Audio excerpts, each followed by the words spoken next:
Wake Forest University Divinity School was an amazing place.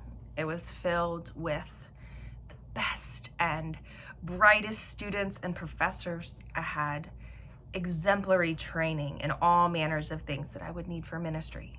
Preaching classes and church history courses, worship planning practicums, and clinical pastoral education internships. I studied Hebrew and Greek so that I could dig into our sacred text in the original languages if I needed to. And I took course after course studying systemic theology and the Hebrew Bible and the Christian tradition, with several courses about world religions thrown in for good measure. I learned pretty close to everything that I needed to learn to be a good pastor and teacher and chaplain. That, plus the experience that I've gained over the years, has been more than I could ever have hoped for. But the one thing that they failed to teach us at Wake Forest University Divinity School was the dollars and cents of how to be a minister. Namely, how to negotiate and understand compensation packages and how to do our incredibly complicated clergy taxes. For many years in ministry, this lack of knowledge never really affected me. My employers were large corporations, nonprofit and otherwise. And so while I was in ministry, doing what I had been called and trained to do, I wasn't serving a church and I wasn't considered self-employed like pastors are. And so really trying to understand and make sense of clergy taxes was a non-issue for me until I was called to my first pastorate in 2012. The first year, as I was pastoring and trying to figure out what it looked like to be a mom and a wife and a minister, I thought, I've got this taxes thing down, no problem. I read a few books and articles about it, kind of set up my own schedule for making payments, and I thought I would be golden. Well, come April 15th of the next year, I realized that I had grossly underpaid my taxes and made an enormous mess of things. There's nothing quite so scary as seeing a giant number that you owe the IRS, knowing that it's due to your own misunderstanding and mismanagement of things. We were able to get the money paid back. And thankfully, after that first year, I found a competent accountant who helped me figure things out. We got back on the right track. And I think this past year I was only off by $173. So it's not bad. I'll take it. But I'll always view clergy tax laws as a thorn in my ministerial flesh. Caesar can take what's his and shove it. Am I right? If I were a braver pastor, or perhaps a pastor with more emotional energy right now to really be faithful to the deep dive conversation that this deserves, this would be the point in the sermon when I would direct you to the most recent breaking news articles coming out from the New York Times about the taxes that Caesar actually pays to Caesar, which are basically none. And I would spend some time wrestling with you about how we pay more taxes than just about any other nation in the entire world and have much, much less to show for it. And perhaps I would even think about wading into the murky waters of how I really think capitalism is killing us. And that it's because we serve money as a deity that so many Americans have died from this pandemic this year. But alas, I'm not that brave, and I don't have that much energy. And perhaps just saying these things out loud will give you the motivation enough to do some exploration on your own and try to figure out what your faith tells you about taxes and money and capitalism right now in 2020 in the United States of America. So instead, I'll just spend time wrestling with the scripture because really it's powerful in and of itself. Our story from Matthew's gospel today includes Jesus's infamous "give to Caesar what is Caesar's" statement, particularly with regard to taxes. And it could be one of those passages that we think we know where Jesus is going with it. But I truly believe that if we spend adequate time with this text, we'll realize that we don't fully understand what Jesus is doing here. So before we go any further, I want to give just a little bit of background that might be helpful, because it was helpful for me as I was wrestling with this text. First, Matthew tells us outright that Jesus is being set up. This is a trap. The Pharisees and the Herodians could not have been more opposite when it came to their opinions about taxes and the Roman occupation of Israel. But they were united in their disdain for Jesus. And so they teamed up to trap him with this question about taxes.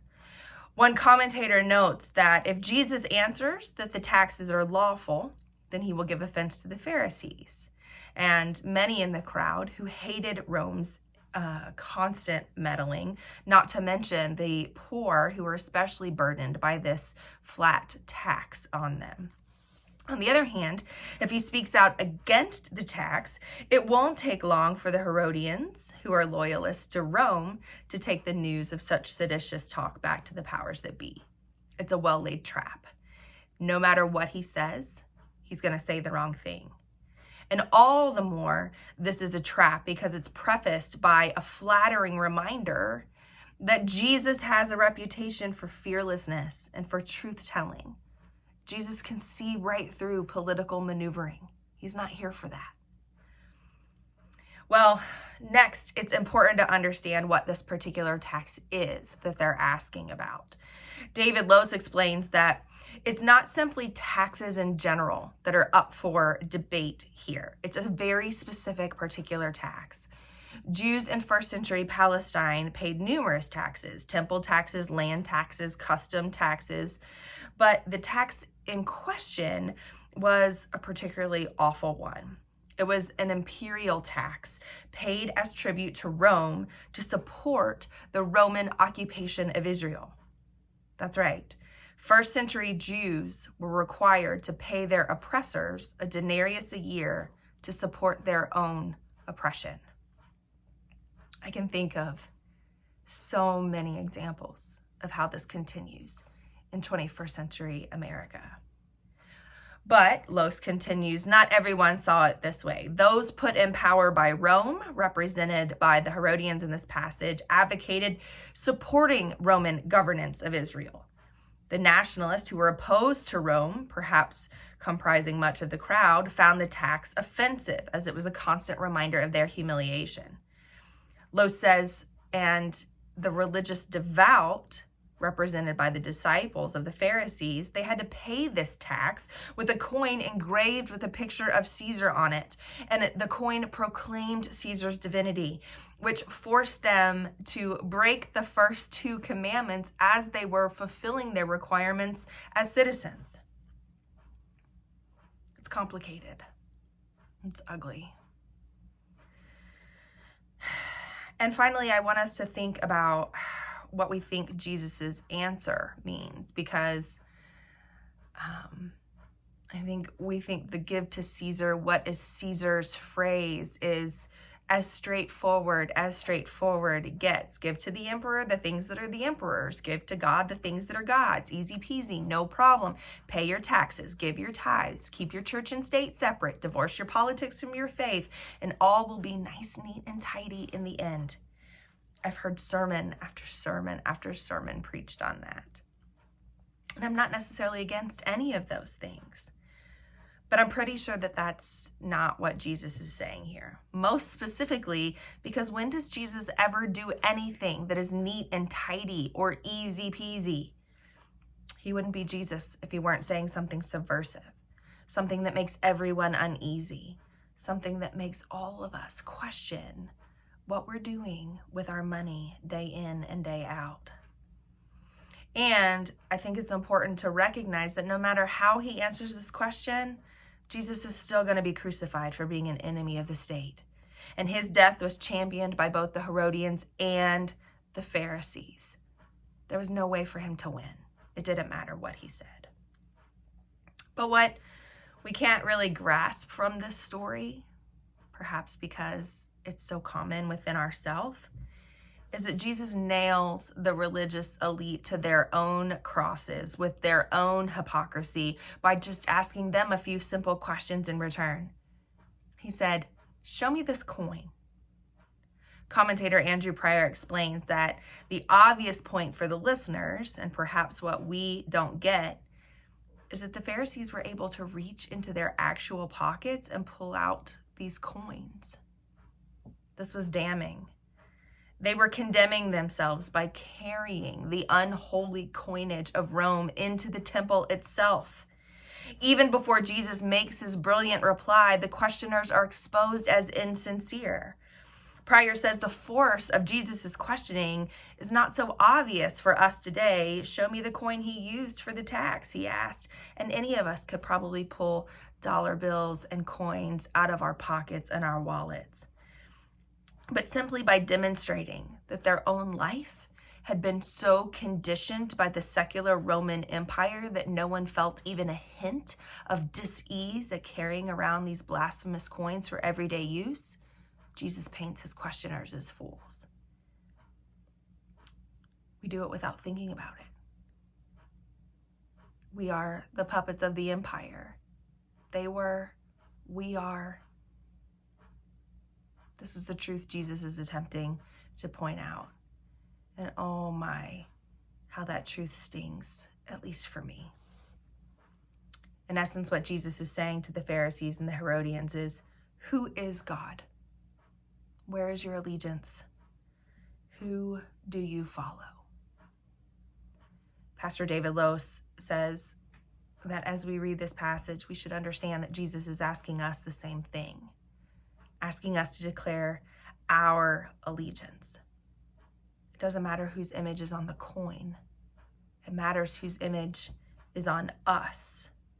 It would be hard for Jesus's audience, Lose says, to hear Jesus's question and not think back to Genesis 1, where God declares the divine intent to make us all in God's own image.